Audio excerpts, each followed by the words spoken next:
What's up, everyone? Welcome to a very special edition of a No Cap Space post-game show. Tyler, Shawnee, not in boxes virtually. We're here in Charlotte at the Allied Tipoff. And not in my dining room. Not in the dining room? Like, yeah. This is fantastic. Like, y'all see, like, this is us, court. 3D. Yeah. The court is right behind us where we just had a doubleheader played here in Charlotte, Virginia Tech and Iowa, and obviously the Final Four rematch between NC State and South Carolina. We're going to talk about the game that just got over with, Iowa and Virginia Tech. Shawnee, I'm just interested in general for you, either team, general takeaways. How are we feeling? Jan Jensen got some fits. Hey, she loaded the closet up. Stepping. She stepped out. Yeah. She stepped out with the mustard pants. But there was a game played. Yeah. Basically just two teams trying to find like post superstar identity. So it was a little shaky at first, but like they found some bright spots. You know, Lucy Olson, she was hooping. Hannah Stolke, she was hooping. Virginia Tech's got some pieces. They cut it close. Yeah, the box score, it ends up 71-52, but that's the going into halftime, it was like a 4-point game, I want to say, going into halftime. So it's not a general indication of kind of how the game felt. But ultimately, I was just kind of able to find easy baskets in a way that Virginia Tech wasn't able to really at any point throughout this game. It was never easy. And it's weird talking about Iowa and talking about their defense. But the defense was there. Yeah. It was legit. In the post game, Yep. Jan talks about how this is one of the better defensive teams in years, and I know people are going to be like, "Well, that's not a hard bar to clear." Like, relax, relax. Yeah. It's all good. Yeah. You know, and then in terms of identity, Megan Duffy was like, you know, Virginia Tech is going to try and be scrappy. They're going to try and be gritty, and that's different from the Liz Kitley, Georgia Amore teams we've seen in the past, because they're more finesse. They're like, ooh. Post fade. Yeah, post fade.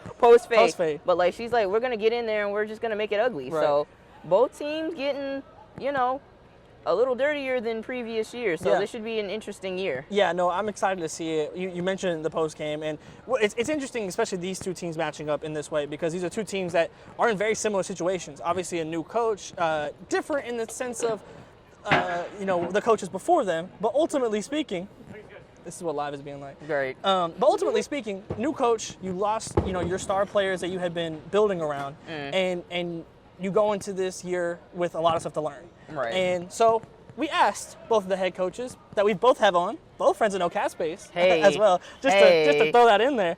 We asked them in the post game, what did they learn from this game? What are they taking away? What do they hope their team takes away? Here's what both coaches had to say.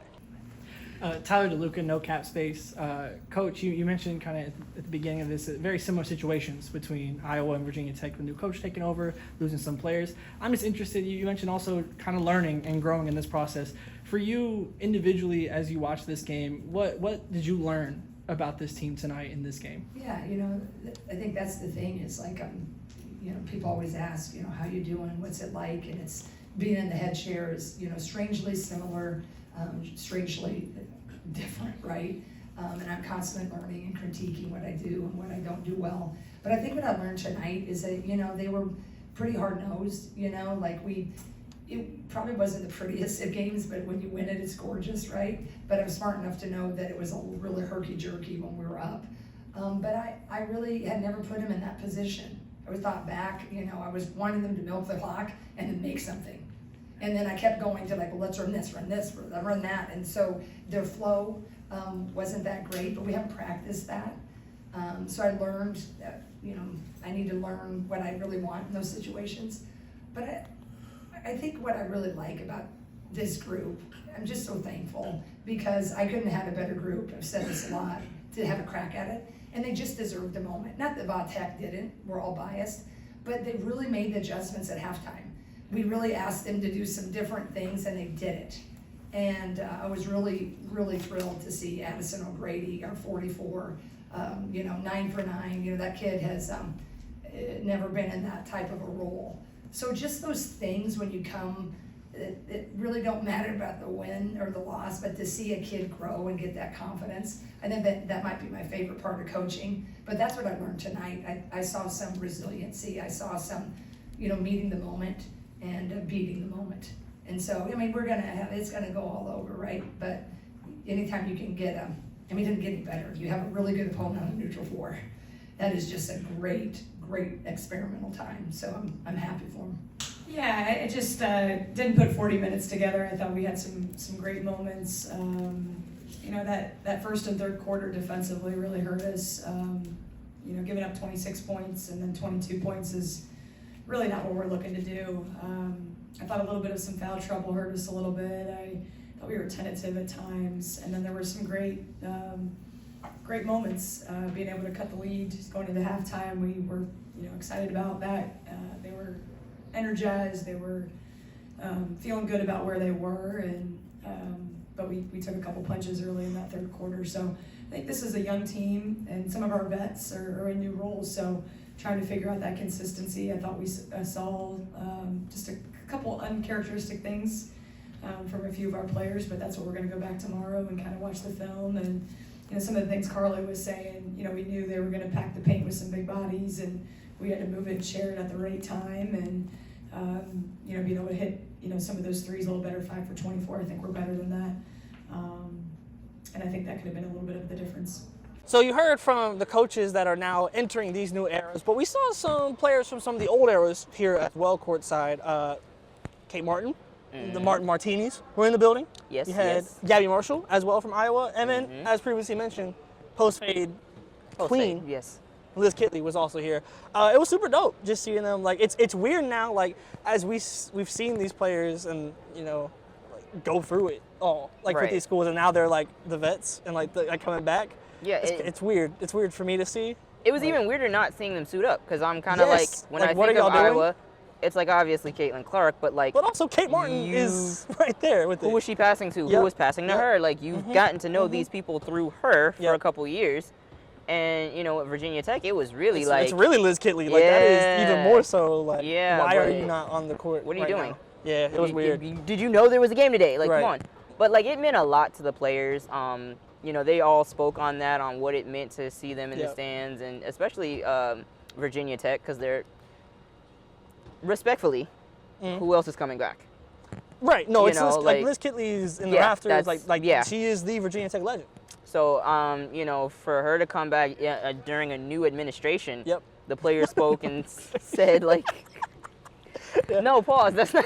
No, but I got you. No, but I got you. But like a new regime and a new, look team. They said that meant a lot. They got to talk to her, and it was just, dope. No, everyone seemed genuinely appreciative of it, and that was super dope to see. But again, why were they not suited up? It was weird. They were on the wrong side of the court. It just felt. Especially Liz Kitley. It just felt it's off. like Georgia is in season, right? Obviously, which is still weird. And at least we saw, obviously Liz Kitley gets injured as well, so we haven't even seen her in a different jersey, and so maybe contributed to it. Like at least Kate Martin, we've seen her play in the jersey. But regardless, dope to see them here. Weirder to see them here and not on the court. But regardless, hopefully they fix that. I don't know. Yeah, I don't know. I don't know what the rules find a COVID are. year or something. Yeah. Like there's eligibility everywhere. Any closing thought? Like, is that?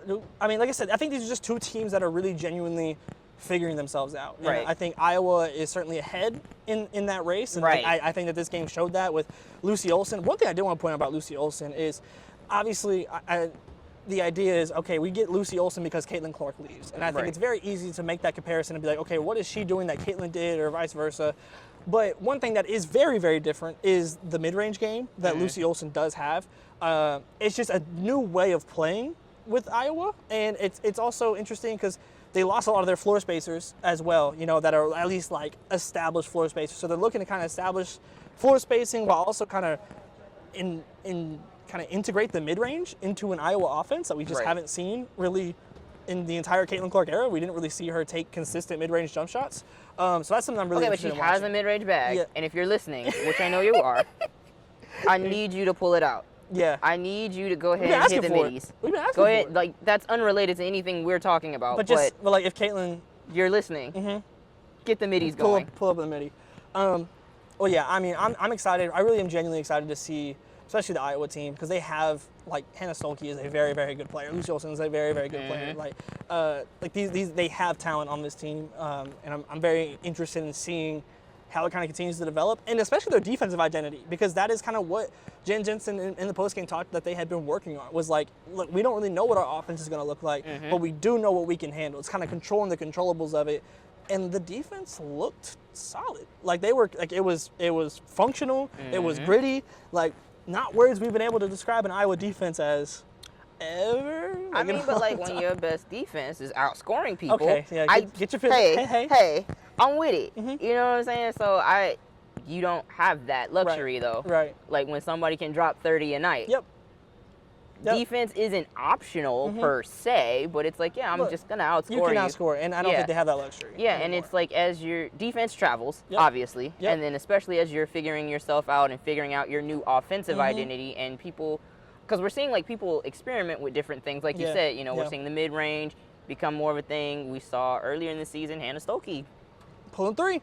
Pull three. Hey, I wanted to see the three tonight. I'm not gonna lie. I was a little disappointed. Yeah. But, Jan spoke on her versatility, so it's like, I wouldn't sleep on them. I'm not going to say, like, oh, yeah, they should still be contending for a Big Ten championship, but, like, I could see them making some noise in the Big Ten tournament. I feel like someone's going to get caught up at some point this season. Like, I don't think that's a stretch by any means to think that. So I'm with you. I'm with you. I'm intrigued.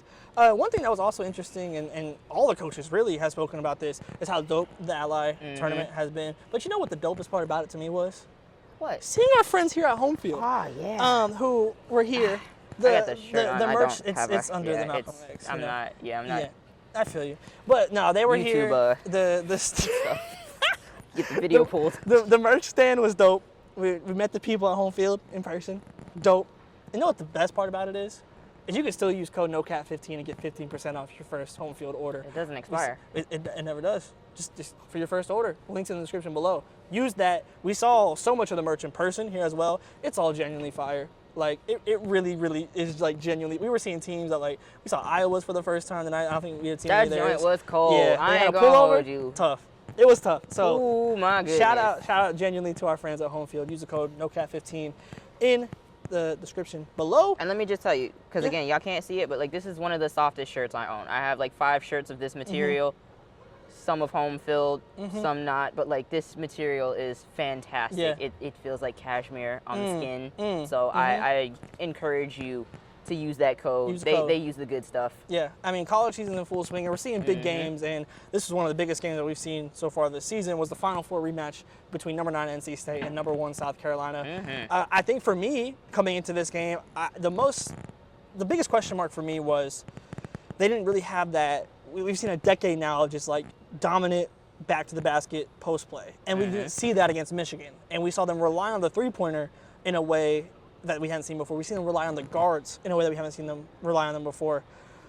Tahina Paopao, Malaysia Fawali. It's crazy how people that are friends of No Cat Space continue to hoop. Come get the bump. Come get the bump. But just for you, the guard play in this game, I was super impressed by it. What were your thoughts on that? Yes, so at our No Cap Space news desk, let me pull up the stats here. Yeah, I gotta hear too. Malaysia Fawali, 18 points.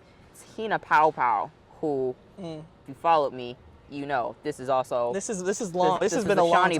Bump. This is also the Shawnee bump. 23 points to lead all scorers. All of them. Yep. Not just this team. All of them. Wait, like on the day, maybe? Maybe like everybody that played today. I think so, yeah. I think she was the leading scorer of the day, yeah. So Iowa had like all like 8 teams across the board, yeah. Hello? Yeah. Get with the winning team. Yeah, but like it really was like timely baskets. Yeah.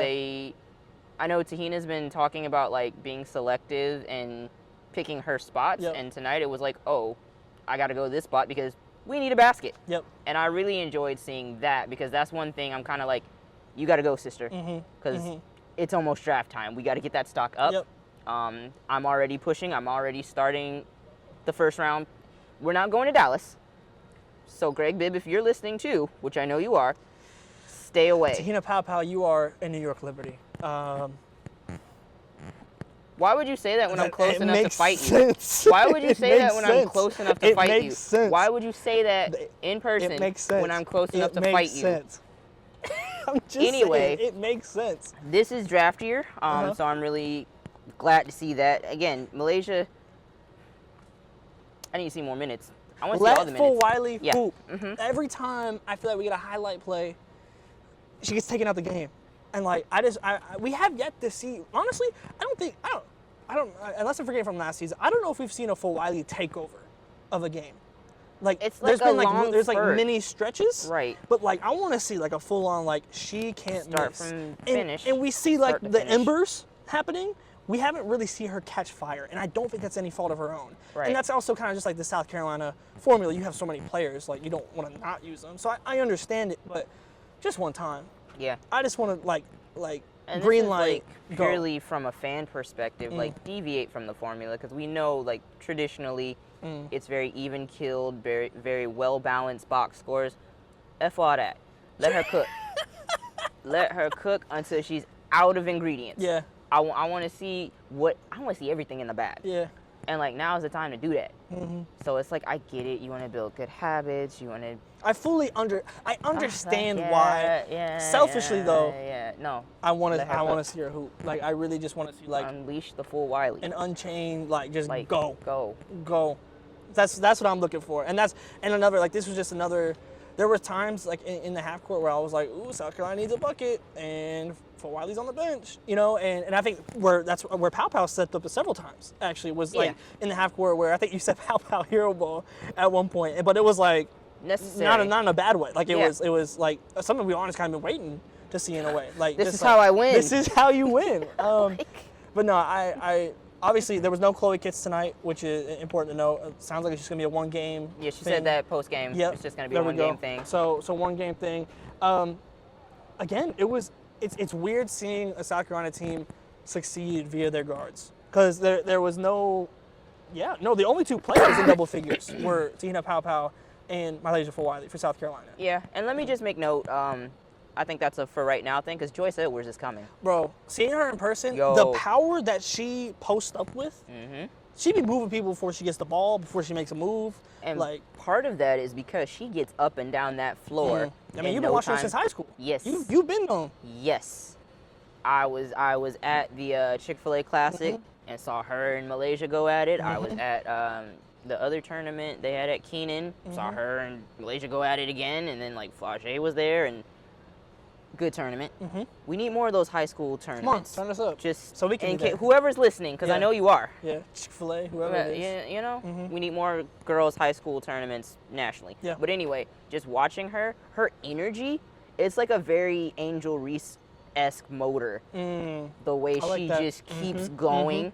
And when you're that active and she's strong, you're going to get what you want. Yep. On offense, you're going to be there on every play. On defense, she's after every loose ball. Like, she be moving. Yeah. No, I'm completely with you. I was, like I said, seeing it in person is like, this is my first time getting to watch her play in person, and it's legit. Like, it's like, I've heard you talk about it before, and now being able to see it all adds up very, very quickly. No cap. Almost.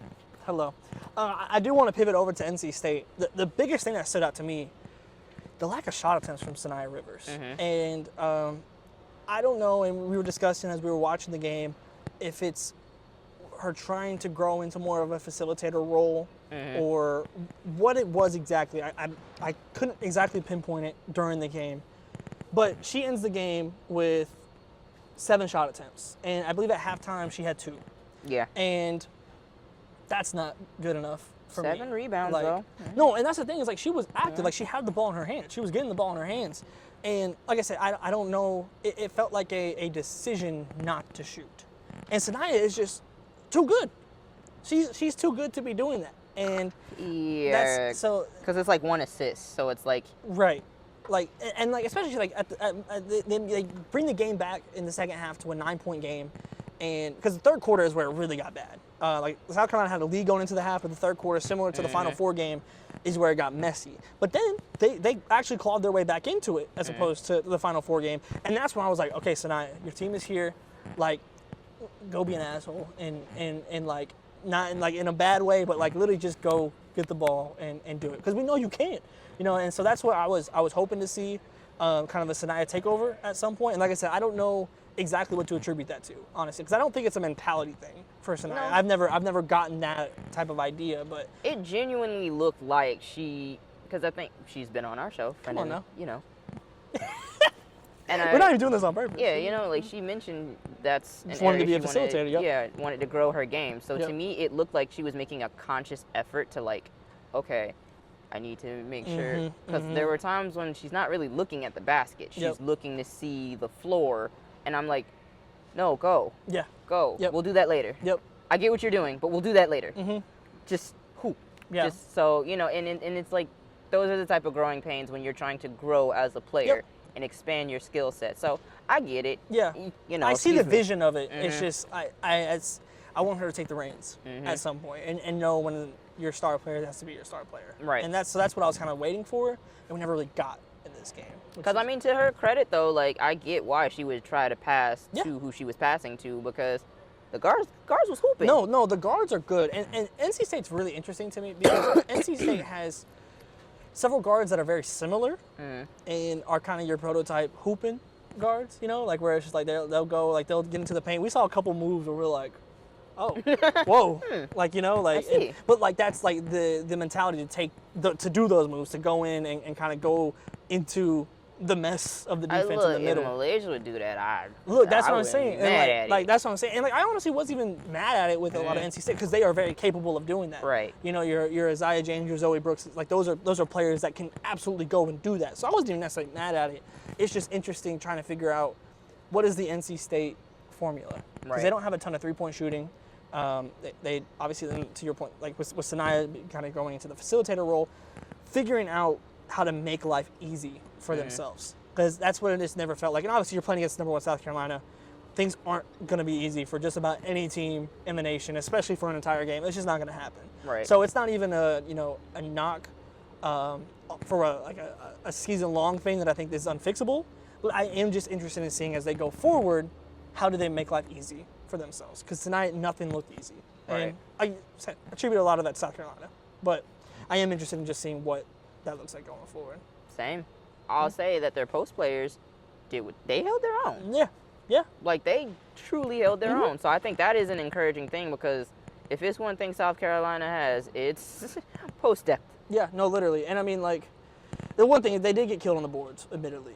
Well, that but I don't post-depth, disagree with you. yeah, And it's I like- think it's the depth more than it Yeah. is. Because it was a 40 to 25 rebounding. you do the best you can. Right, but it never felt incredibly outmatched. Right. It just felt like Well, NC State couldn't get a bucket. You know, That's and the like, breaks. and that's just that's what happens when you play South Carolina. how they many of happen those to was be Joyce Edwards? they happen to be She very only had good. 5 rebounds? Huh. That's surprising. It feels like more. Raven had 9. Raven did have 9. Yeah, Raven Yeah. led with 9. So Yeah. that's where all of them Big were guard. coming from. Yep. I like it. That was the thing. She had some timely buckets, and I'm like, that's so Yes, necessary. and in the ISO, So which is not something necessary. we've really seen Yes. from her, and to like something is necessary. There was a lot of times where it was like the shot clock's getting kind of low, and like they were milking the clock purposely, especially in the fourth quarter. There was one in the fourth quarter where I was like, oh, like I haven't seen Raven do it like that before. Where Right. I want to say it was like a like she was going from right to left and hit a shot, and I was like, oh, okay, Yeah. like that's new. Like Yeah. I haven't seen that, you know, and so that was dope to see her be able to find a way to score in the ISO that we just haven't really seen before, and just actively seeing that growth. And I think there's gonna be a lot of moments of that. It's just natural over the college season. Like you have a whole summer. What'd you grow in? We're It was- emptying the come bag. on. We got to see it. We got to see the new things. I like it. Anything else on this? Go get some home field merch. Hello. No Like Cat I, 15. yeah. Hello. I'm looking at you, America. Yep. Right there. Right in there. this Right into iPhone it. triple camera lens thing. Yeah, you know, Yeah. just iPhone things. But Yeah. But no, we're incredibly grateful that we got to be here at Ally Tipoff. Boots on the ground, double boots on the Double ground. boots. If you missed any of our coverage, make sure you don't miss it again. So you go follow us on Twitter, go follow us on all our social medias at NoCapSpaceWBB. Also, the Substack down below, our website, NoCapSpaceWBB.com. All of our coverage throughout the entire college season will be here.